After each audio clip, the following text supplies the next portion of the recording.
Bale, ito mga boss, nagkabit nga pala tayo ng Apido V4 dito sa Kiwi Icon 110. Siyempre, marami tayong mga bossing dyan na naka-Kiwi Icon na nagtatanong kung pasok daw ba ang Apido na Honda Beat dito sa Kiwi Icon. Ito yung pruweba natin mga boss, plug and play. Kapareho siya sa Soul Key, tatanggalin lang din natin yung hose.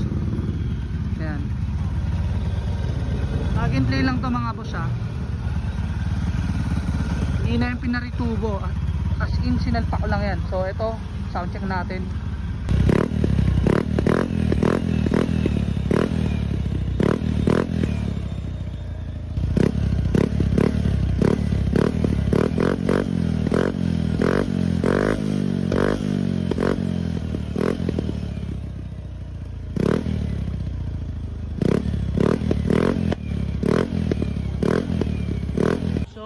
Tunog niya, malutong yan mga boss. Kaya sa mga gusto dyan ng malutong na muffler, so may available pa tayo Apido.